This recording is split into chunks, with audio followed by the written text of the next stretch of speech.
Hi hello welcome to everyone. G K today study ವರ್ಲ್ಡ್ಗೆ ಎಲ್ಲರಿಗೂ ಸ್ವಾಗತ. ಇವತ್ತು ನಾವು ಹೊಸ ಧರ್ಮಗಳ ಉದಯ ಅನ್ನೋ ಒಂದು ಪಾಠವನ್ನು ನೋಡೋಣ ಬನ್ನಿ. ಹೊಸ ಧರ್ಮಗಳ ಉದಯ ಇದು 6ನೇ ಕ್ಲಾಸಲ್ಲಿ 5ನೇ ಅಧ್ಯಾಯ ಇದಾಗಿದೆ. ಹೊಸ ಧರ್ಮಗಳ ಉದಯ ನೋಡೋಣ ಬನ್ನಿ. 2600 ವರ್ಷಗಳ ಹಿಂದೆ ಗಂಗಾ ಬಯಲಿನಲ್ಲಿ ಸುಮಾರು 6 ಹೊಸ ಧರ್ಮಗಳು ಉದಯ ಆಗ್ತವೆ. ಎಷ್ಟು? 6 ಹೊಸ ಧರ್ಮಗಳು ಉದಯ ಆಗ್ತವೆ. ಅವುಗಳಲ್ಲಿ ಜೈನ ಧರ್ಮ ಮತ್ತು ಬೌದ್ಧ ಧರ್ಮಗಳು ಪ್ರಮುಖ ಧರ್ಮಗಳಾಗಿದ್ದಾವೆ. ಜೈನ ಧರ್ಮ ಮತ್ತು ಬೌದ್ಧ ಧರ್ಮ ಎರಡು ಪ್ರಮುಖ ಧರ್ಮಗಳಾಗಿದ್ದಾವೆ. ಬೌದ್ಧ ಧರ್ಮದ ಸ್ಥಾಪಕ ಯಾರು ಅಂತಂದ್ರೆ ಗೌತಮ ಬುದ್ಧ, ಹಾಗೂ ಜೈನ ಧರ್ಮದ ಸ್ಥಾಪಕರು ಯಾರು ಅಂತಂದ್ರೆ ಪ್ರಮುಖ ತೀರ್ಥಂಕರು ವರ್ಧಮಾನ ಮಹಾವೀರ ಈ ಜೈನ ಧರ್ಮದ ಸ್ಥಾಪಕರಾಗಿದ್ದಾರೆ. ಈ ಇಬ್ಬರೂ ಕೂಡ ಗಣರಾಜ್ಯಗಳ ಕುಲಗಳಿಗೆ ಕ್ಷತ್ರಿಯರಾಗಿದ್ದಾರೆ. ನೋಡ್ರಿ, ಗಣರಾಜ್ಯ ಕುಲಗಳಿಗೆ ಸೇರಿದ ಕ್ಷತ್ರಿಯರೇ ಈ ಗೌತಮ ಬುದ್ಧ ಮತ್ತು ಜೈನ ಧರ್ಮದ ಸ್ಥಾಪಕ ವರ್ಧಮಾನ ಮಹಾವೀರ ಅನ್ನೋದನ್ನ ನಾವು ಗಮನಿಸಬೇಕು. ಬೌದ್ಧ ಧರ್ಮ, ಗೌತಮ ಬುದ್ಧನ ಸ್ಥಾಪಿಸಿದ ಧರ್ಮವೇ ಬೌದ್ಧ ಧರ್ಮ ಇದಾಗಿದೆ. ಬೌದ್ಧ ಧರ್ಮದ ಸ್ಥಾಪಕ ಯಾರು ಅಂತ ಆಲ್ರೆಡಿ ಕೇಳಿದ್ದಾರೆ ಎಕ್ಸಾಮ್ ಅಲ್ಲಿ. ಗೌತಮ ಬುದ್ಧ ನೋಡ್ರಿ, ಇದು ಸುಮಾರು 2500 ವರ್ಷಗಳಷ್ಟು ಹಿಂದೆ ಸ್ಥಾಪನೆಯಾಗಿದೆ. ಬುದ್ಧನ ಜೀವನ ನೋಡ್ರಿ, ಬುದ್ಧನ ಜೀವನ. ಗೌತಮ ಬುದ್ಧನು ನೇಪಾಳದ ಕಪಿಲವಸ್ತು ಸಮೀಪ ಲುಂಬಿನಿ ಎಂಬಲ್ಲಿ ಜನ್ಮ ಪಡಿತಾರೆ. ಗೌತಮ ಬುದ್ಧ ಅವರು ಎಲ್ಲಿ ಜನ್ಮ ಪಡಿತಾರೆ ಅಂತಂದ್ರೆ ಈ ನೇಪಾಳದ ಕಪಿಲವಸ್ತು ಸಮೀಪದಲ್ಲಿ ಲುಂಬಿನಿ ಎಂಬ ಸ್ಥಳದಲ್ಲಿ ಜನ್ಮನ ಪಡಿತಾರೆ. ಅವರ ಬಾಲ್ಯದ ಹೆಸರು ಸಿದ್ಧಾರ್ಥ ಎಂದಾಗಿತ್ತು. ಅವರ ತಂದೆ ಶುದ್ಧೋಧನ. ಇವರು ಶಾಕ್ಯ ಗಣರಾಜ್ಯದ ಮುಖ್ಯಸ್ಥರಾಗಿದ್ದರು. ತಾಯಿ ಮಾಯಾದೇವಿ. ಸಿದ್ಧಾರ್ಥನ ಪತ್ನಿಯರು ಯಶೋಧ ಹಾಗೂ ಪುತ್ರ ರಾಹುಲ. ಇಷ್ಟರಲ್ಲಿ ಇಂಪಾರ್ಟೆಂಟ್ ಯಾವುದು ಅಂತಂದ್ರೆ ಗೌತಮ ಬುದ್ಧನ ಜನ್ಮಸ್ಥಳ ಯಾವುದು ಅಂತ ಕೇಳಿದಾಗ ಲುಂಬಿನಿ ಅಂತ ಹೇಳಬೇಕು. ಅದು ಶಾರ್ಟ್ಕಟ್ ಆಗಿ ಲುಂಬಿನಿ ಕೆಲವೊಂದ್ಸರಿ ಲುಂಬಿನಿ ಅಂತಾನು ಕೇಳ್ತಾರೆ, ಕೆಲವೊಂದ್ಸರಿ ಈ ರಾಷ್ಟ್ರದ ಹೆಸರು ಸಹ ಕೊಡ್ತಾರೆ. ಸೊ ಅವಾಗ ನೆನಪಲ್ಲಿ ಇಟ್ಕೊಳ್ಳಿ, ನೇಪಾಳದ ಕಪಿಲವಸ್ತು ಸಮೀಪದ ಲುಂಬಿನಿ ಎಂಬಲ್ಲಿ ಇವರು ಜನಿಸ್ತಾರೆ. ಇವರು ತಂದೆ ಸಿದ್ಧಾರ್ಥ, ಮೂಲ ಹೆಸರು ಸಿದ್ಧಾರ್ಥ, ತಂದೆ ಶುದ್ಧೋಧನ. ಇವರು ಶಾಕ್ಯ ಗಣರಾಜ್ಯದ ಮುಖ್ಯಸ್ಥನಾಗಿದ್ದ. ಇದು ಇಂಪಾರ್ಟೆಂಟ್ ನೋಡ್ರಿ. ತಾಯಿ ಮಾಯಾದೇವಿ. ನೆಕ್ಸ್ಟ್ ನೋಡ್ರಿ, ಸಿದ್ಧಾರ್ಥನನ್ನು ಮಗುವಿನಲ್ಲಿ ನೋಡಿದ ಅಸೀತ ಮಹರ್ಷಿ. ನೋಡ್ರಿ, ಇದು ತುಂಬಾ ಇಂಪಾರ್ಟೆಂಟ್, ಪ್ರೀವಿಯಸ್ ಎಕ್ಸಾಮ್ ಅಲ್ಲಿ ಕೇಳಿದ್ದಾರೆ. ಅಸೀತ ಮಹರ್ಷಿಯು ಈ ಮಗು ಲೋಕವನ್ನು ಆಳುವ ರಾಜನಾಗುತ್ತಾನೆ, ಇಲ್ಲವೇ ಲೋಕದ ಅಳಲನ್ನು ನಿವಾರಿಸುವ ಸನ್ಯಾಸಿಯಾಗುತ್ತಾನೆ ಎಂದು ಭವಿಷ್ಯ ನೋಡಿದಿರ್ತಾನೆ. ಈ ಗೌತಮ ಬುದ್ಧ ಮಗು ಇದ್ದಾಗ್ಲೇನೆ ಅವರ ತಂದೆ ಶುದ್ಧೋಧನ ಈ ಅಸೀತ ಮಹರ್ಷಿರನ್ನ ರಾಜ್ಯಕ್ಕೆ ಕರೆಸಿದಾಗ ಈ ಮಹರ್ಷಿ ಹೇಳ್ತಾರೆ ಗೌತಮ ಬುದ್ಧನನ್ನ ನೋಡಿ, ಈ ಮಗು ಮುಂದೆ ಲೋಕವನ್ನ ಆಳುವ ದೊಡ್ಡ ರಾಜ ಆಗ್ತಾನ, ಇಲ್ಲ ಅಂದ್ರೆ ಈ ಲೋಕದ ಅಳಲನ್ನ ಅಂದ್ರೆ ದುಃಖವನ್ನ ನಿವಾರಿಸುವ ಒಬ್ಬ ದೊಡ್ಡ ಸನ್ಯಾಸಿ ಆಗ್ತಾನ ಅಂತೇಳಿ ಈ ಮಹರ್ಷಿ ಭವಿಷ್ಯವನ್ನ ನೋಡಿದಿರ್ತಾನೆ. ಅದಕ್ಕೆ ಹೆದರಿ ಇವ್ರ ತಂದೆ ಏನ್ ಮಾಡ್ತಾರ, ಗೌತಮ ಬುದ್ಧರನ್ನ ಹೊರಗಡೆ ಕಳ್ಸೋದೇ ಇಲ್ಲ, ಹೊರಗಡೆ ಇರೋ ಪ್ರಪಂಚನ ಇವ್ರಿಗೆ ತೋರ್ಸೋದೇ ಇಲ್ಲ, ರಾಜ್ಯದಲ್ಲೇ ಇವ್ರನ್ನ ಬೆಳೆಸ್ತಾರೆ. ಸನ್ಯಾಸಿಯ ಮಾತುಗಳನ್ನ ಆಲಿಸಿದ ಶುದ್ಧೋಧನನು ತನ್ನ ಮಗ ರಾಜನಾಗಬೇಕೆಂದು ಬಯಸಿ ಸಿದ್ಧಾರ್ಥನಿಗೆ ದುಃಖ ವೈರಾಗ್ಯಗಳ ಸಂದರ್ಭಗಳೇ ಬಾರದಂತೆ ಸುಖ ಸಂತೋಷದ ವಾತಾವರಣದಲ್ಲಿ ಬೆಳೆಸಿದರು. ನೋಡ್ರಿ, ಹೊರಗಡೆ ಪ್ರಪಂಚ ಗೊತ್ತಾಗಬಾರ್ದು ಇವ್ರಿಗಂತ ರಾಜ್ಯದಲ್ಲೇ, ತನ್ನ ರಾಜ್ಯ ಆಸ್ಥಾನದಲ್ಲೇ ಈ ಶುದ್ಧೋಧನ ಮಗನಿಗೆ ಬೆಳೆಸ್ತಾನೆ. ಆದರೂ ಸಿದ್ಧಾರ್ಥನ ಮನಸ್ಸು ಅಶಾಂತವಾಗಿಯೇ ಇತ್ತು.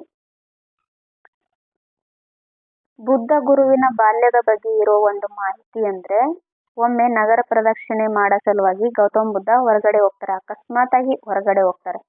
ಆವಾಗ ಓರ್ವ ವೃದ್ಧ, ರೋಗಿ, ಸನ್ಯಾಸಿ ಹಾಗೂ ಶವಯಾತ್ರೆಗಳೆಂಬ 4 ದೃಶ್ಯಗಳು ಇವ್ರ ಕಣ್ಣಿಗೆ ಬೀಳ್ತವೆ.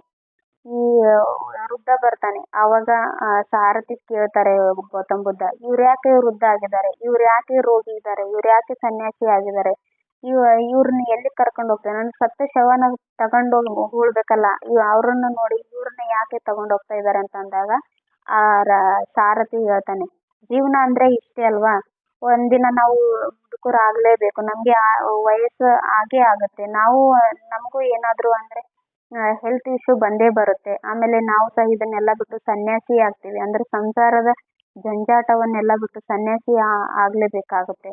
ಆಮೇಲೆ ಇವಿಷ್ಟೆಲ್ಲ ಆದಮೇಲೆ ನಾವು ಒಂದಲ್ಲ ಒಂದಿನ ಸಾಯಲೇಬೇಕಲ್ವಾ. ಅದೇ ಥರ ನಮಗೂ ಸಾವು ಬರುತ್ತೆ ಅಂತ ಇವರು ಹೇಳಿದಾಗ ಜಗತ್ತು ಅಂದರೆ ಇಷ್ಟೇನಾ ಅಂತ ಗೌತಮ್ ಬುದ್ಧನಿಗೆ ಅರಿವಾಗುತ್ತೆ. ಆವಾಗ ಸತ್ಯವನ್ನು ಹುಡುಕಾಡೋ ಸಲುವಾಗಿ ರಾಜ್ಯವನ್ನು ಬಿಟ್ಟು ರಾತ್ರೋರಾತ್ರಿ ಹೋಗ್ಬಿಡ್ತಾರೆ ಗೌತಮ್ ಬುದ್ಧ ಇವರು. ಒಂದು ರಾತ್ರಿ ಸಿದ್ಧಾರ್ಥನು ಯಾರಿಗೂ ತಿಳಿಸದೆ ಪರಿವಾರ ಮತ್ತು ಅರಮನೆಯನ್ನು ತೊರೆದು ಕುದುರೆಯನ್ನೇರಿ ಹೊರಟನು. ನೋಡ್ರಿ, ಗೌತಮ್ ಬುದ್ಧ ಇವರು ಪರಿವಾರ ಎಲ್ಲಾನು ಬಿಟ್ಟು ಕುದುರೆ ಏರಿ ರಾತ್ರೋರಾತ್ರಿ ಹೊಂಟೋಗ್ಬಿಡ್ತಾರೆ. ದುಃಖ ನಿವಾರಣೆಗಾಗಿ ಹಲವಾರು ಗುರುಗಳನ್ನು ಕಂಡು ಮಾರ್ಗದರ್ಶನ ಪಡೆದನು. ನೋಡ್ರಿ, ಗೌತಮ್ ಬುದ್ಧ ಈ ಜಗತ್ತಿನ ದುಃಖವನ್ನು ನಿವಾರಣೆ ಮಾಡೋದು ಹೇಗೆ ಅಂತ ಹಲವಾರು ಗುರುಗಳನ್ನ ಕಂಡು ಅವರ ಮಾರ್ಗದರ್ಶನವನ್ನ ಪಡಿತಾರೆ. ಆದರೂ ಅವನಿಗೆ ದುಃಖದ ಮೂಲ ಕುರಿತು ಉತ್ತರ ಸಿಗಲಿಲ್ಲ. ಕೊನೆಗೆ ಬಿಹಾರದ ಗಯಾ ಎಂಬಲ್ಲಿ, ನೋಡ್ರಿ ತುಂಬಾ ಇಂಪಾರ್ಟೆಂಟ್ ನೋಡ್ರಿ, ಬಿಹಾರದ ಗಯಾ ಎಂಬಲ್ಲಿ ಅರಳಿ ಮರವೊಂದರ ಕೆಳಗೆ ಕುಳಿತು ಅನೇಕ ದಿನಗಳ ಕಾಲ ಧ್ಯಾನಾಸಕ್ತನಾಗ್ತಾನೆ. ಈ ಬಿಹಾರದ ಅರಳಿ ಮರದ ಕೆಳಗಡೆ, ಗಯಾ ಎಂಬಲ್ಲಿ ಅರಳಿ ಮರದ ಕೆಳಗಡೆ ಕೂತ್ಕೊಂಡು ಧ್ಯಾನ ಮಾಡಿದಾಗ ಇವರಿಗೆ ಜ್ಞಾನ ಒಲಿಯುತ್ತೆ. ಕೊನೆಗೆ ಅಲ್ಲಿ ಜ್ಞಾನೋದಯ ಪಡೆದು ಸಿದ್ಧಾರ್ಥನು ಬುದ್ಧನಾಗ್ತಾನೆ. ಬುದ್ಧನೆಂದರೆ ಜ್ಞಾನಿ ಅಥವಾ ತಿಳಿದವನು ಎಂದರ್ಥ. ನೋಡ್ರಿ, ಬುದ್ಧ ಅಂದ್ರೆ ಏನು ಅರ್ಥ ಅಂತಂದ್ರೆ ಜ್ಞಾನಿ ಮತ್ತು ಅಥವಾ ತಿಳಿದವನು ಎಂದರ್ಥ. ಸ್ಥಳವು ಬುದ್ಧಗಯಾ ಎಂದೇ ಪ್ರಸಿದ್ಧಿಯಾಗುತ್ತೆ. ಈ ಗಯಾ, ಬರೀ ಗಯಾ ಅಂತ ಇರುತ್ತಲ್ಲ, ಇದಕ್ಕೆ ಈ ಬುದ್ಧನು ಜ್ಞಾನೋದಯ ಪಡೆದಿರೋದ್ರಿಂದ ಇದಕ್ಕೆ ಬುದ್ಧಗಯಾ ಅಂತ ಕರೀತಾರೆ. ಆಲ್ರೆಡಿ ಸಾಕಷ್ಟು ಬಾರಿ ಎಕ್ಸಾಮ್ ಅಲ್ಲಿ ಕೇಳಿದ್ದಾರೆ, ಗೌತಮ್ ಬುದ್ಧರಿಗೆ ಜ್ಞಾನೋದಯವಾದ ಸ್ಥಳ ಯಾವುದು ಅಂತ. ಅದು ಬಿಹಾರದ ಗಯಾ. ನೋಡ್ರಿ, ಟಿಇಟಿನಲ್ಲೂ ತುಂಬಾ ಸರಿ ಕೇಳಿದ್ದಾರೆ. ಈ ಚಾಪ್ಟರ್ ತುಂಬಾ ಇಂಪಾರ್ಟೆಂಟು. ಟಿಇಟಿಗೆ ಇದರಿಂದ 2ರಿಂದ 3 ಕ್ವಶನ್ ಫಿಕ್ಸ್ ಇದ್ದೇ ಇರುತ್ತೆ. ನೋಡ್ರಿ, ಈ ಚಾಪ್ಟರ್ ಚೆನ್ನಾಗಿ ನೋಡ್ಕೊಳ್ರಿ. ಬುದ್ಧನು ಉತ್ತರ ಪ್ರದೇಶದ ವಾರಣಾಸಿಯ ಬಳಿ ಸಾರನಾಥ ಎಂಬಲ್ಲಿ ತನ್ನ ಮೊದಲ ಉಪದೇಶವನ್ನ 5 ಶಿಷ್ಯರಿಗೆ ನೀಡ್ತಾರೆ. ನೋಡ್ರಿ, ಈ ಒಂದೇ ಲೈನ್ ಅಲ್ಲಿ ಎಷ್ಟೆಲ್ಲ ಕ್ವಶನ್ಸ್ ರೈಸ್ ಆಗಿದಾವೆ ನಿಮ್ಗೆ ಹೇಳ. ಬುದ್ಧನು ಉತ್ತರ ಪ್ರದೇಶದ ವಾರಣಾಸಿ ಬಳಿ ಸಾರನಾಥ ಎಂಬಲ್ಲಿ ತನ್ನ ಮೊದಲ ಉಪದೇಶವನ್ನ ನೀಡ್ತಾರೆ. ನೋಡ್ರಿ, ಎಕ್ಸಾಮ್ ಅಲ್ಲಿ ಯಾವ ತರ ಕೇಳಿದ್ದಾರೆ ಅಂತಂದ್ರೆ, ಬುದ್ಧನು ಪ್ರಥಮ ಉಪದೇಶ ಎಲ್ಲಿ ನೀಡಿದರು ಅಂತಂದ್ರೆ ಅದು ವಾರಣಾಸಿಯ ಬಳಿ ಸಾರನಾಥ ಎಂಬಲ್ಲಿ ಕೇಳಿದ್ದಾರೆ. ವಾರಣಾಸಿ ಎಲ್ಲಿದೆ ಅಂತಾನು ಕೇಳಿದ್ದಾರೆ, ಉತ್ತರ ಪ್ರದೇಶ. ಎಷ್ಟು ಜನ ಶಿಷ್ಯರಿಗೆ ನೀಡಿದ್ದಾರೆ ಅಂತಂದ್ರೆ 5 ಶಿಷ್ಯರಿಗೆ ಇವರು ಮೊದಲ ಉಪದೇಶವನ್ನ ನೀಡ್ತಾರೆ. ಈ ಘಟನೆಯನ್ನ ಏನಂತ ಕರೆದಿದ್ದಾರೆ ಅಂತ ಟಿಇಟಿನಲ್ಲೂ ಕಂಟಿನ್ಯೂಸ್ ಒಂದು 3ರಿಂದ 4 ಸರಿ ಇದು ಕೇಳಿದ್ದಾರೆ. ನೋಡ್ರಿ, ಟಿಇಟಿನ ಒಂದರಲ್ಲೇ ಕೇಳಿದ್ದಾರೆ. ನೋಡ್ರಿ, ಒಂದು 4-5 ಸರಿ ಅಂತೂ ಕೇಳಿದ್ದಾರೆ. ಇದನ್ನ ಧರ್ಮಚಕ್ರ ಪ್ರವರ್ತನ ಅಂತ ಕರೀತಾರೆ. ಅಲ್ಲಿಂದ ಮುಂದೆ ಬಿಹಾರ ಮತ್ತು ಸುತ್ತಮುತ್ತಲಿನ ಪ್ರದೇಶಗಳಲ್ಲಿ 40 ವರ್ಷ ಸಂಚರಿಸಿ ಉಪದೇಶ ನೀಡ್ತಾರೆ. ಬುದ್ಧನ ಕೀರ್ತಿ ಕ್ರಮೇಣ ಹಲವೆಡೆ ಪಸರಿಸಿತು. ರಾಜ ಮಹಾರಾಜರು ಆತನನ್ನು ಗೌರವಿಸಿದರು. ಕೊನೆಗೆ ಬುದ್ಧನು ಬಿಹಾರದ ಕುಶಿನಗರ ಎಂಬಲ್ಲಿ ದೇಹ ತ್ಯಾಗ ಮಾಡ್ತಾರೆ. ನೋಡ್ರಿ, ಇದು ಸಹ ಸಾಕಷ್ಟು ಬಾರಿ ಎಕ್ಸಾಮ್ ಅಲ್ಲಿ ಕೇಳಿದ್ದಾರೆ. ಗೌತಮ ಬುದ್ಧರು ದೇಹ ತ್ಯಾಗ ಮಾಡಿದ ಸ್ಥಳ ಯಾವುದು ಅಂತಂದ್ರೆ ಅದು ಬಿಹಾರದ ಕುಶಿನಗರ. ನೋಡಿ, ವಾರಣಾಸಿ ಬಳಿ ಸಾರನಾಥ ಎಂಬಲ್ಲಿ ಮೊದಲ ಪ್ರವಚನ ನೀಡ್ತಾರೆ. ಅದಕ್ಕೆ ಧರ್ಮಚಕ್ರ ಪ್ರವರ್ತನೆ ಅಂತಾರೆ. ಅದು ಎಷ್ಟು ಜನ ಶಿಷ್ಯರಿಗೆ ನೀಡ್ತಾರೆ ಅಂದ್ರೆ 5 ಜನ ಶಿಷ್ಯರಿಗೆ. ಆಮೇಲೆ ಅವರು ಹುಟ್ಟಿದ ಸ್ಥಳ ಯಾವುದು ಅಂತಂದ್ರೆ ಲುಂಬಿನಿ. ಆಮೇಲೆ ಅವರು ದೇಹ ತ್ಯಾಗ ಮಾಡಿದ ಸ್ಥಳ ಯಾವುದು ಅಂತ ಬಂದಾಗ ಬಿಹಾರದ ಕುಶಿನಗರ. ಇದಕ್ಕೆ ಮಹಾಪರಿನಿರ್ವಾಣ ಅಂತ ಕರೀತಾರೆ. ನೋಡ್ರಿ, ಇದನ್ನು ಸಹ ಸಾಕಷ್ಟು ಬಾರಿ ಟಿಇಟಿ ಎಕ್ಸಾಮ್ ಅಲ್ಲಿ ಸಾಕಷ್ಟು ಬಾರಿ ಕೇಳಿದ್ದಾರೆ. ಆಮೇಲೆ PC PSI ಎಲ್ಲಾ ಎಕ್ಸಾಮ್ಗಳಲ್ಲೂ ಫಿಕ್ಸ್ ಈ ಕ್ವಶನ್ ಇದ್ದೇ ಇರುತ್ತೆ. ನೋಡ್ರಿ, ಬುದ್ಧನು ದೇಹ ತ್ಯಾಗ ಮಾಡಿದ ಸ್ಥಳ ಯಾವುದು ಅಂತಂದ್ರೆ ಬಿಹಾರದ ಕುಶಿನಗರ. ಅದಕ್ಕೆ ಏನಂತ ಕರೀತಾರೆ ಅಂತಂದ್ರೆ ಮಹಾಪರಿನಿರ್ವಾಣ ಅಂತ ಕರೀತಾರೆ. ನೋಡ್ರಿ, ಬುದ್ಧನ ಉಪದೇಶವನ್ನ ಇಲ್ಲಿ ನೋಡೋಣ ಬನ್ನಿ. ಬುದ್ಧನು ಶುದ್ಧ ಜೀವನ ಮತ್ತು ಚಿಂತನೆಗಳ ಮೂಲಕ ಜ್ಞಾನವನ್ನು ಕಳಿಸುವುದೇ ಬುದ್ಧನ ಉಪದೇಶಗಳ ಗುರಿಯಾಗಿತ್ತು. ಇವರ ಉಪದೇಶಗಳ ಗುರಿ ಏನಾಗಿತ್ತು ಅಂತಂದ್ರೆ ಶುದ್ಧ ಜೀವನ ನಡೆಸೋದು, ಆಮೇಲೆ ಒಳ್ಳೆಯ ಚಿಂತನೆಗಳನ್ನ ಮಾಡೋದು. ಒಳ್ಳೆ ಚಿಂತನೆಗಳನ್ನ ಮಾಡೋ ಮೂಲಕ ಜ್ಞಾನವನ್ನು ಗಳಿಸುವುದು ಇವರ ಬೋಧನೆಗಳ ಮುಖ್ಯ ಉದ್ದೇಶ ಆಗಿತ್ತು. ಬುದ್ಧನು ಇದನ್ನು ಧಮ್ಮ ಅಂತ ಕರೀತಾರೆ. ನೋಡ್ರಿ, ಬುದ್ಧನ ಈ ಉಪದೇಶವನ್ನ ಏನಂತ ಕರಿತಾನೆ ಅಂತಂದ್ರೆ ಧಮ್ಮ ಅಂತ ಕರಿತಾನೆ. ಜಗತ್ತು ಅಪಾರ ದುಃಖದಿಂದ ಕೂಡಿದೆ. ಆಸೆಯೇ ದುಃಖದ ಮೂಲ. ಆಸೆಯನ್ನು ಜಯಿಸಿದವನು ನಿರ್ವಾಣ ಹೊಂದುವರು. ಅಂದ್ರೆ ಆಸೆ ಯಾರು ಜಯಿಸ್ತಾರಲ್ಲ ಅವರು ಮುಕ್ತಿಯನ್ನ ಪಡಿತಾರೆ. ಅಂದ್ರೆ ಈ ಜೀವನದಿಂದ ಮುಕ್ತಿಯನ್ನ ಪಡಿತಾರೆ. ಆಸೆ ಇತ್ತಂದ್ರೆ ಈ ಜೀವನದಲ್ಲಿ ಆಗದೆ ಇರ್ಲಿಲ್ಲ ಅಂದ್ರೂ ಮುಂದೆ ಇನ್ನೊಂದು ಜನ್ಮ ಹುಟ್ಟಿ ಬಂದು ನಾನು ಈ ಜೀವನ ಅನುಭವಿಸ್ತೀನಿ ಅನ್ನೋ ಆಸೆ ಇರುತ್ತೆ. ಆವಾಗ ಜೀವನಕ್ಕೆ ಮುಕ್ತಿ ಎಂಬುದು ಸಿಗೋದೇ ಇಲ್ಲ ಅನ್ನೋದು ಇವರ ಉಪದೇಶಗಳ ಸಂದೇಶವಾಗಿತ್ತು. ನೋಡ್ರಿ, ದುಃಖದ ನಿವಾರಣೆಗಾಗಿ ಒಳ್ಳೆಯ ನೋಟ, ಒಳ್ಳೆಯ ಸಂಕಲ್ಪ, ಒಳ್ಳೆಯ ಮಾತು, ಒಳ್ಳೆಯ ಕಾರ್ಯ ಮೊದಲಾದ 8 ಮಾರ್ಗಗಳನ್ನ ಇವರು ಸೂಚಿಸ್ತಾರೆ. ಅಂದ್ರೆ ಒಳ್ಳೆ ಕಾರ್ಯವನ್ನ ಮಾಡೋದ್ರ ಮೂಲಕ ನಮ್ಗೆ ದುಃಖ ಆಗೋದಿಲ್ಲ. ಒಳ್ಳೆ ಮಾತುಗಳನ್ನ ಆಡೋದ್ರ ಮೂಲಕ ದುಃಖ ಆಗೋದಿಲ್ಲ. ಒಳ್ಳೆ ಸಂಕಲ್ಪವನ್ನ ಮಾಡಬೇಕು, ಒಳ್ಳೆ ನೋಟವನ್ನ ನಾವು ಹೊಂದಬೇಕು, ಒಳ್ಳೆ ಜೀವನವನ್ನ ನಾವು ಹೊಂದಿರಬೇಕು ಅನ್ನೋ ಒಂದು 8 ಮಾರ್ಗಗಳನ್ನ ಈ ಗೌತಮ ಬುದ್ಧ ನಮಗೆ ಸೂಚಿಸ್ತಾರೆ. ಅವುಗಳನ್ನ ಏನಂತ ಕರೀತಾರೆ ಅಂತಂದ್ರೆ ಅಷ್ಟಾಂಗ ಮಾರ್ಗಗಳು ಅಂತ ಕರೀತಾರೆ. ನೋಡ್ರಿ, ಅಷ್ಟಾಂಗ ಮಾರ್ಗಗಳು ಯಾವುವು ಅಂತಾನು ಕೇಳಬಹುದು. ಅಷ್ಟಾಂಗ ಮಾರ್ಗಗಳಲ್ಲಿ ಈ ಕೆಳಗಿನ ಯಾವುದು ಒಂದು ಬರೋದಿಲ್ಲ ಅಂತಾನು ಕೇಳ್ತಾರೆ. ಎಕ್ಸಾಮ್ ಅಲ್ಲಿ ಕೇಳಿದ್ದಾರೆ ಆಲ್ರೆಡಿ. ಇದನ್ನ ಸ್ವಲ್ಪ ನೋಡ್ಕೊಂಡ್ ಬಿಡ್ರಿ. ಬುದ್ಧನ ಜೀವನದ 4 ಕಾಲಘಟ್ಟಗಳು ಯಾವುವು? ನೋಡ್ರಿ, ಬುದ್ಧನ ಜೀವನದ 4 ಕಾಲಘಟ್ಟಗಳು ಅಂತಂದ್ರೆ ಮಹಾಪರಿತ್ಯಾಗ. ಮಹಾಪರಿತ್ಯಾಗ ಅಂತ ಎದಕ್ ಕರೀತಾರೆ ಅಂತಂದ್ರೆ ತನ್ನ ಸುಖ ಭೋಗಗಳನ್ನ ಬಿಟ್ಟು, ಸಂಸಾರವನ್ನ ಬಿಟ್ಟು, ತಂದೆ ತಾಯಿನ ಬಿಟ್ಟು, ಈ ರಾಜ ಸಂಸ್ಥಾನವನ್ನ ಎಲ್ಲಾನು ಬಿಟ್ಟು ಅಲ್ಲಿಂದ ಹೊರಗಡೆ ಬಂದು ಸನ್ಯಾಸಿ ಆಗ್ತಾನಲ್ಲ, ಅದಕ್ಕೆ ಮಹಾಪರಿತ್ಯಾಗ ಅಂತ. ಅಂದ್ರೆ ತ್ಯಾಗ ಮಾಡಿದಾನೆ, ಮಹಾಪರಿತ್ಯಾಗ ಮಾಡಿದಾನೆ ಅಂತ ಅರ್ಥ.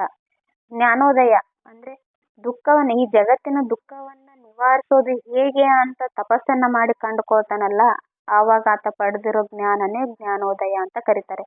ಧರ್ಮಚಕ್ರ ಪ್ರವರ್ತನ ಅಂದ್ರೆ ತನ್ನ ಮೊದಲ ಉಪದೇಶವನ್ನ ಎಲ್ಲಿ ನೀಡ್ತಾರೆ, ತನ್ನ ಮೊದಲ ಪ್ರವಚನ ಎಲ್ಲಿ ನೀಡ್ತಾರೆ, ಯಾವಾಗ ನೀಡ್ತಾರೆ, ಅದಕ್ಕೆ ಧರ್ಮಚಕ್ರ ಪ್ರವರ್ತನ ಅಂತ ಕರೀತಾರೆ.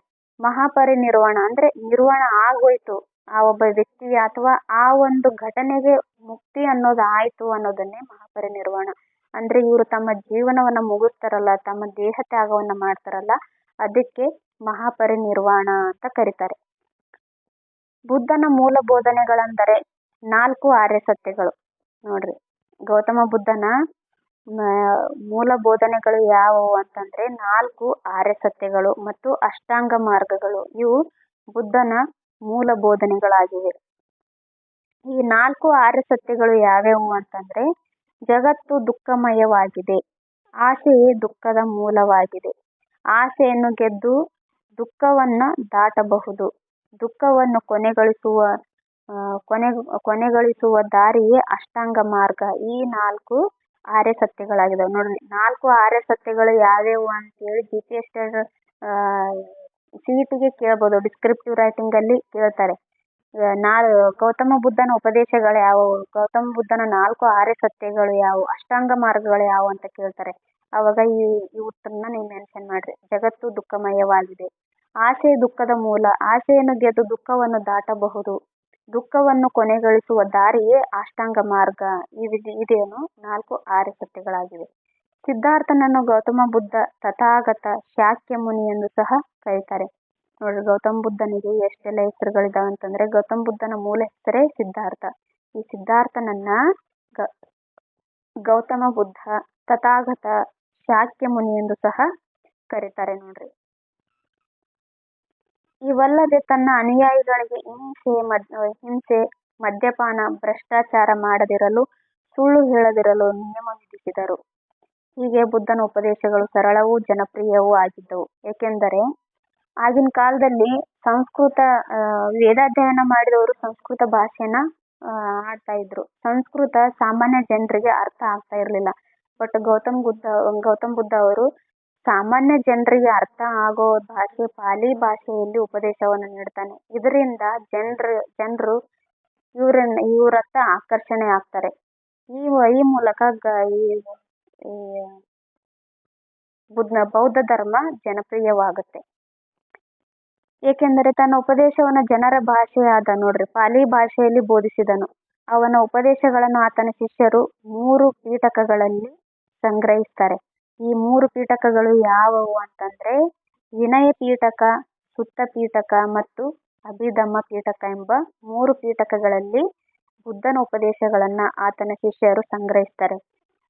ಬೌದ್ಧರ ಪವಿತ್ರ ಗ್ರಂಥಗಳಾದ ಇವುಗಳನ್ನ ತ್ರಿಪೀಠಕಗಳು ಎಂದು ಕರೆಯುವರು. ಸಿದ್ಧಾರ್ಥನು ಅರಮನೆಯನ್ನು ತೊರೆಯಲು ನದಿ ವಿವಾದ ಕಾರಣವೆಂಬ ಇನ್ನೊಂದು ಮಾಹಿತಿ ಇದೆ. ಇದ್ರ ಬಗ್ಗೆ ಅಷ್ಟೊಂದಿಲ್ಲ, ಅಂದ್ರೆ ಅಷ್ಟೊಂದು ಇನ್ಫಾರ್ಮೇಶನ್ ಏನೂ ಗೊತ್ತಿಲ್ಲ. ಅವ್ರ ಮನೆ ತೊರೆಯೋದಕ್ಕೆ ಇದೇ ಕಾರಣ ಅಂತ ಕೆಲವೊಂದು ಬುಕ್ಕಲ್ಲಿ ನೋಡ್ತೀವಿ. ಬಟ್ ಇದ್ರಲ್ಲೇನೋ ನದಿ ವಿವಾದ ಎಂಬ ಕಾರಣ ಇದೆ ಅಂತ ಮಾಹಿತಿ ಇದೆ ಅಂತ ಹೇಳ್ತಾರೆ. 2 ರಾಜ್ಯಗಳ ನಡುವೆ ನದಿ ನೀರಿನ ಹಂಚಿಕೆ ಬಗ್ಗೆ ವಿವಾದ ಉಂಟಾಗಿ ಸಿದ್ಧಾರ್ಥನ ಕಡೆಯವರು ಯುದ್ಧಕ್ಕೆ ಸಿದ್ಧನಾಗುವುದು ಆತನಿಗೆ ಇಷ್ಟವಾಗದೆ ವಿರೋಧಿಸಿ ಆನಂತರ ಅರಮನೆಯನ್ನು ತ್ಯಜಿಸಿದನೆಂದು ಹೇಳಲಾಗುತ್ತದೆ. ಇದು ಡಾಕ್ಟರ್ BR ಅಂಬೇಡ್ಕರ್ ಪುಸ್ತಕದ ಮಾಹಿತಿ ಇದೆ. ಯಾವ ಪುಸ್ತಕದಲ್ಲೂ ಇದನ್ನ ನೋಡಿಲ್ಲ, ಬಟ್ ಡಾಕ್ಟರ್ ಅಂಬೇಡ್ಕರ್ ಅವರು ತಮ್ಮ ಪುಸ್ತಕದಲ್ಲಿ ಇದನ್ನ ಮೆನ್ಷನ್ ಮಾಡಿದಾರಂತೆ. ನೋಡ್ರಿ, ಇದ್ರ ಬಗ್ಗೆ ಎಕ್ಸ್ಟ್ರಾ ಇನ್ಫಾರ್ಮೇಶನ್ ಏನಾದರೂ ಸಿಕ್ಕರೆ ನೋಡ್ಕೊಳ್ರಿ, ಯಾಕಂದ್ರೆ ಇದು ಸಹ ಮುಂದೆ ಕೇಳೋ ಸಾಧ್ಯತೆ ಇದೆ ಎಕ್ಸಾಮ್ ಅಲ್ಲಿ. ನೋಡ್ರಿ, ಕಿಸಾ ಗೌತಮಿಗೆ ಬುದ್ಧನು ನೀಡಿದ ಸಂದೇಶ ಯಾವುದು ಅಂತ ಇದೊಂದು ಸಣ್ಣ ಕತೆ ತರ ಇದೆ. ನೋಡ್ರಿ, ಕಿಸಾ ಗೌತಮಿ ಎಂಬ ಒಬ್ಬ ಹೆಣ್ಣು ತನ್ನ ಪುಟ್ಟ ಮಗುವನ್ನ ಕಳ್ಕೊಂಡಾದ್ಮೇಲೆ ತುಂಬಾ ದುಃಖ ಆಗ್ತಾಳೆ. ದುಃಖ ಆಗಿ ಆ ಮಗುವನ್ನ ಎತ್ಕೊಂಡು, ಅಂದ್ರೆ ಮೃತದೇಹನ ಎತ್ಕೊಂಡು ಬೀದಿಗಳಲ್ಲೆಲ್ಲ ಅಲ್ಲಾಡ್ತಿರ್ತಾಳೆ. ನನ್ನ ಮಗುಗೆ ಮರುಜೀವನ ನೀಡ್ರಿ, ಮರುಜೀವನ ಕೊಡ್ರಿ ಅಂತ ಎಲ್ಲರಿಗೂ ಬೇಡ್ತಾ ಇರ್ತಾಳೆ. ಅಷ್ಟು ದುಃಖಿತಳಾಗಿರ್ತಾಳೆ ಈ ಕಿಸಾ ಗೌತಮಿ. ಈಕೆ ಬುದ್ಧ ಕಿಸಾ ಗೌತಮಿಗೆ ಹೀಗೆಂದು ಹೇಳಿದ. ಏನ್ ಹೇಳಿದ? ನಿನ್ನ ಕಂದನಿಗೆ ಮರುಜೀವ ನೀಡುವೆ, ಆದರೆ ಸಾವು ಕಾಣದ ಮನೆಯ ಸಾಸಿವೆಯೇ ಬೇಕೆನಗೆ. ಅಂದ್ರೆ ಯಾರ ಮನೆಯಲ್ಲಿ ಸಾವು ಆಗಿರೋದಿಲ್ವೋ ಆ ಒಂದು ಮನೆಯಿಂದ ನೀನು ಸಾಸಿವೆ ತಂದು ಕೊಟ್ರೆ ನಾನು ನಿನ್ ಮಗನಿಗೆ ಜೀವ ಕೊಡ್ತೀನಿ ಅಂತ ಗೌತಮ್ ಬುದ್ಧ ಕಿಸಾ ಗೌತಮಿಗೆ ಹೇಳ್ತಾನೆ. ಈ ಮಾತನ್ನ ಕೇಳಿ ಕಿಸಾ ಗೌತಮಿ ಖುಷಿಯಾಗಿ ಸಾವನೇ ಇಲ್ಲದೆ ಇರೋ ಮನೆನ ಹುಡ್ಕಾಡ್ಕೊಂತ ಹೋಗ್ತಾಳೆ. ಆದ್ರೆ ಅಲ್ಲಿ ಹೋದ್ಮೇಲೆ ಆಕೆಗೆ ಗೊತ್ತಾಗುತ್ತೆ ಸಾವೇ ಇಲ್ದಿರೋ ಮನೆ ಇಲ್ಲೇ ಇಲ್ಲ ಅಂತ. ಅಂದ್ರೆ ಎಲ್ಲಾ ಮನೆಗಳಲ್ಲಿ ಒಬ್ರಿಲ್ಲ ಒಬ್ರು ಸತ್ತಿರ್ತಾರೆ, ಆದ್ರೆ ಸಾವೇ ಇಲ್ದಿರೋ ಮನೆ ಹೆಂಗ್ ಹುಡ್ಕಾಡೋದು? ಇಲ್ಲ, ಅಂದ್ರೆ ಎಲ್ಲರಿಗೂ ಸಾವು ಬಂದೇ ಬರುತ್ತೆ ಅನ್ನೋ ಸತ್ಯ ಈಕೆ ಅರ್ತ್ಕೊಂತಾಳೆ ಅವಾಗ. ಇದನ್ನು ನೋಡಿದ ಕಿಸಾ ಗೌತಮಿಗೆ ಸಾವು ಪ್ರತಿಯೊಬ್ಬರಿಗೂ ಖಚಿತ ಎಂಬ ಸತ್ಯ ಅರಿವಾಗಿ ಬುದ್ಧನ ಬೋಧನೆಯ ಅರಿವಾಗುತ್ತೆ. ಅಂದ್ರೆ ಬುದ್ಧ ಏನ್ ಹೇಳಕ್ ಹೋಗ್ತಾನೆ ಈ ಸಂದೇಶ ನೀಡೋದ್ರ ಮೂಲಕ, ಪ್ರತಿಯೊಬ್ಬರಿಗೂ ಸಾವು ಬಂದೇ ಬರುತ್ತೆ, ಹಂಗಂತ ಈ ಜೀವನನೇ ಶಾಶ್ವತ ಅಲ್ಲ. ಅದು ಈ ಗೌತಮ್ ಬುದ್ಧ ಈ ಸಂದೇಶದಲ್ಲಿ ಹೇಳಿರ್ತಾರೆ. ಬುದ್ಧನು ಗ್ರಂಥಗಳನ್ನ ರಚಿಸಲಿಲ್ಲ. ಅವನ ಉಪದೇಶಗಳನ್ನು ಆತನ ಶಿಷ್ಯರು ನೆನಪಿನಲ್ಲಿಟ್ಟು ಅವನ್ನು ತಲೆಮಾರಿನಿಂದ ತಲೆಮಾರಿಗೆ ಉಪದೇಶದ ಮೂಲಕ ಕಾಪಾಡಿಕೊಂಡು ಬಂದರು. ಬುದ್ಧನ ಉಪದೇಶಗಳು ಇರುವ ಪ್ರಾಚೀನ ಗ್ರಂಥವೆಂದರೆ ಸುತ್ತ ಪೀಠಕಗಳು. ಇದು ಯಾವ ಭಾಷೆನಲ್ಲಿದೆ? ಪಾಲಿ ಭಾಷೆಯಲ್ಲಿದೆ. ನೋಡ್ರಿ, ಇದು ತುಂಬಾ ಇಂಪಾರ್ಟೆಂಟು. ಬುದ್ಧನ ಉಪದೇಶಗಳು ಯಾವ ಭಾಷೆನಲ್ಲಿದೆ ಅಂತಂದ್ರೆ ಪಾಲಿ ಭಾಷೆನಲ್ಲಿದೆ. ಆ ಬುದ್ಧನ ಉಪದೇಶಗಳು ಯಾವ ಗ್ರಂಥಗಳಲ್ಲಿದೆ ಅಂತಂದ್ರೆ ಸುತ್ತ ಪೀಠಕಗಳಲ್ಲಿ. ಎಷ್ಟಿದಾವೆ ಸುತ್ತ ಪೀಠಕಗಳು? 3 ಇದಾವೆ. ಸುತ್ತ ಪೀಠಕ 3 ಪೀಠಕಗಳಲ್ಲಿ ಸುತ್ತ ಪೀಠಕ ಕೂಡ ಒಂದು. ವಿನಯ ಪೀಠಕ, ಸುತ್ತ ಪೀಠಕ, ಅಭಿಧಮ್ಮ ಪೀಠಕ. ಆ ರೀತಿಯಾಗಿ ಬುದ್ಧನ ಉಪದೇಶಗಳು ಇರುವ ಪೀಠಕ ಯಾವುದು ಅಂತಂದ್ರೆ ಅದು ಸುತ್ತ ಪೀಠಕ. ಇದಿಷ್ಟು ಗೌತಮ್ ಬುದ್ಧ ಅಥವಾ ಬೌದ್ಧ ಧರ್ಮದ ಇನ್ಫಾರ್ಮೇಶನ್ ಆಗಿತ್ತು. ನೆಕ್ಸ್ಟ್ ಇದು ಜೈನ ಧರ್ಮದ ಇನ್ಫಾರ್ಮೇಶನ್ ಅನ್ನ ನೋಡೋಣ ಬನ್ರಿ.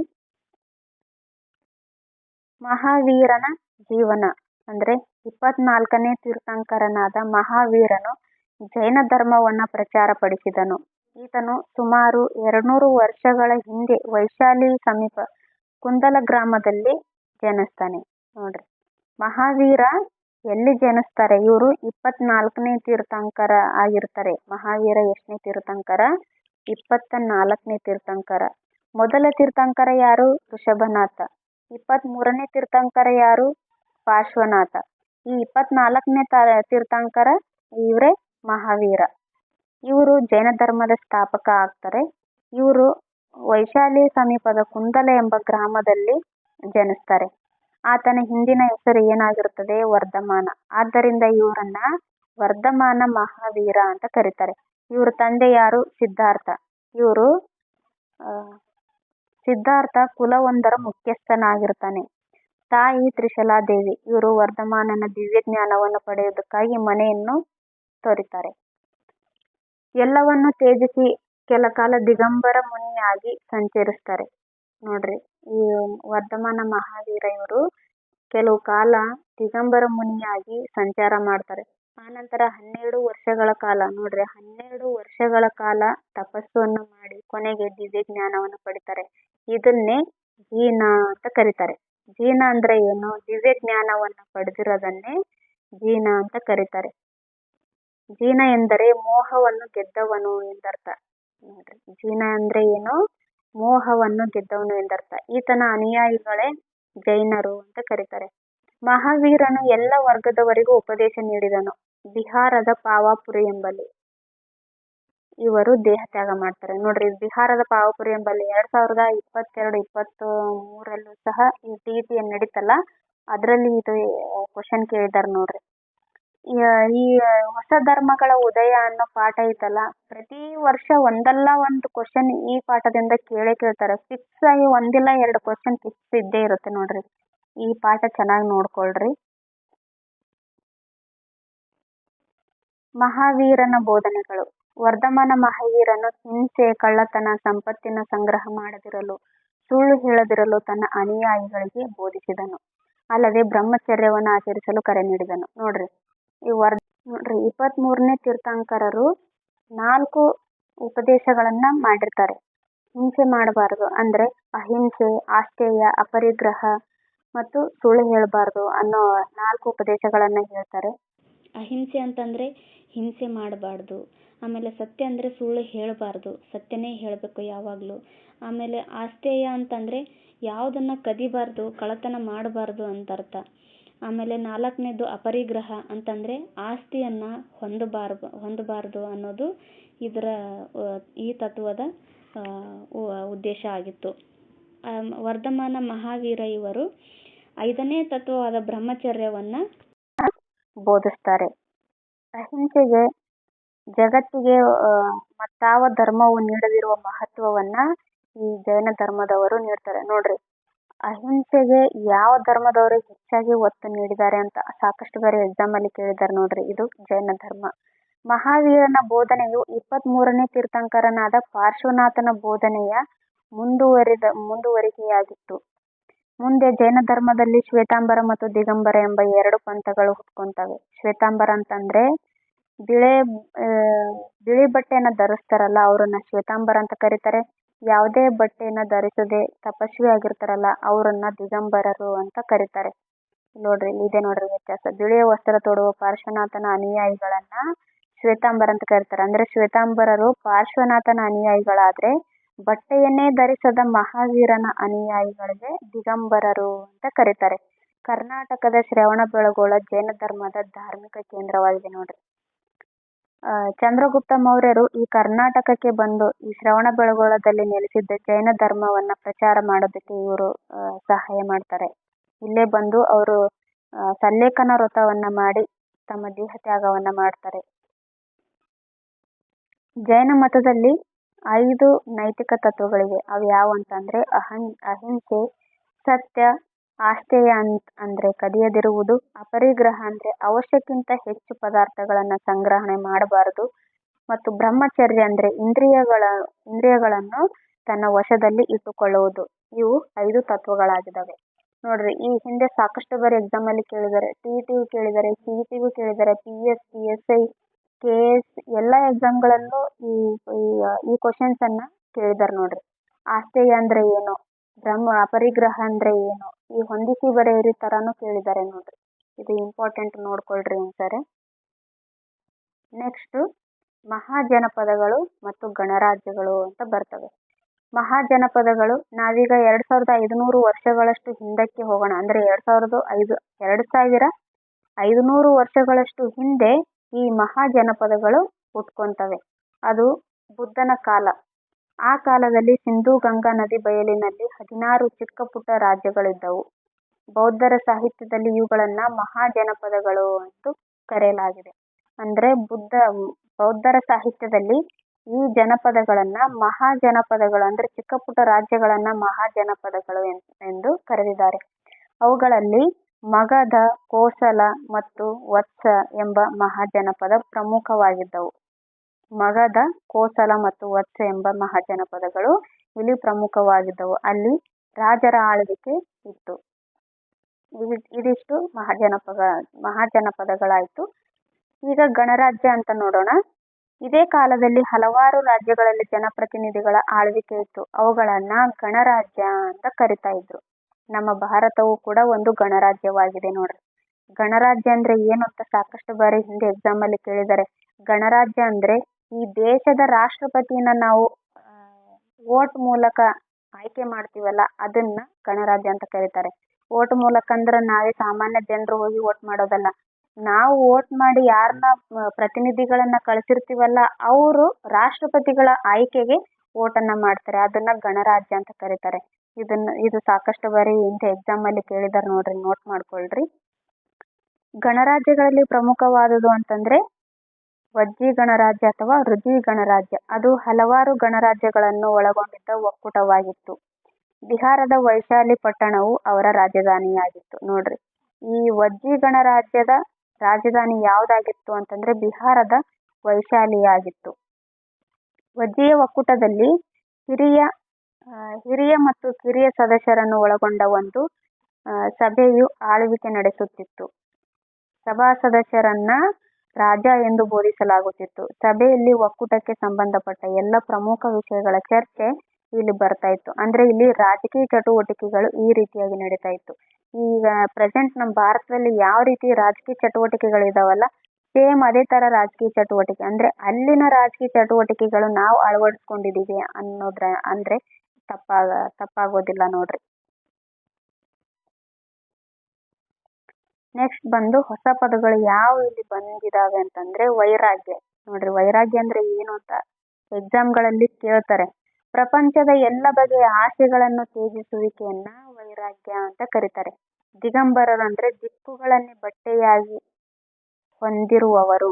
ನೋಡ್ರಿ, ದಿಕ್ಕುಗಳನ್ನೇ ಬಟ್ಟೆಯಾಗಿ ಹೊಂದಿರ್ತಾರೆ, ಬಟ್ ಯಾವುದೇ ಬಟ್ಟೆನ ತೊಟ್ಟಿರಲ್ಲ ಅವರು. ದಿಗಂಬರ ಮುನಿಗಳಾಗಿರ್ತಾರೆ.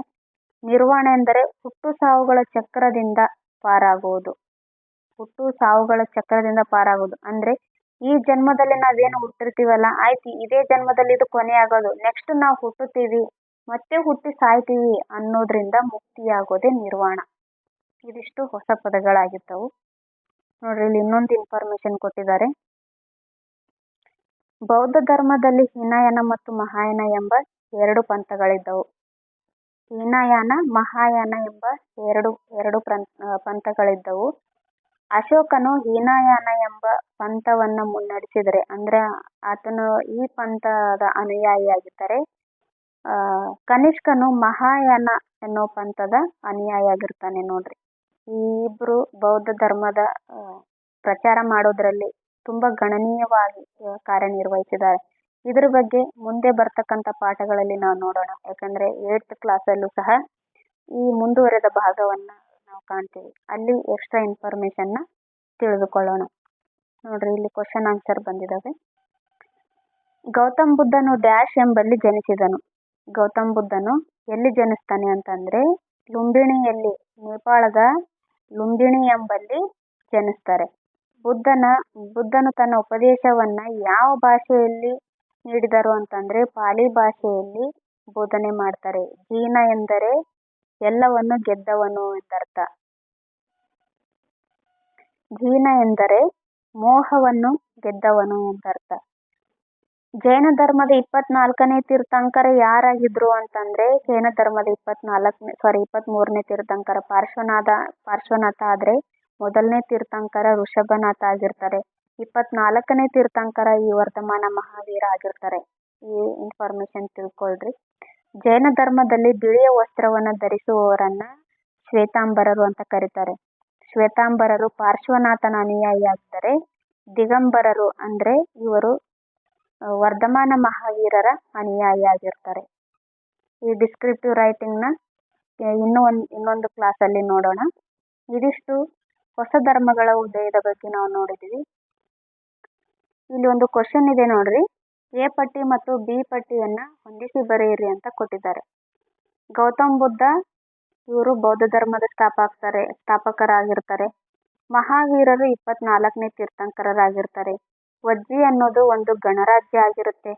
ಶ್ರವಣಬೆಳಗೊಳ ಜೈನ ಧರ್ಮದ ಧಾರ್ಮಿಕ ಕೇಂದ್ರವಾಗಿರುತ್ತೆ.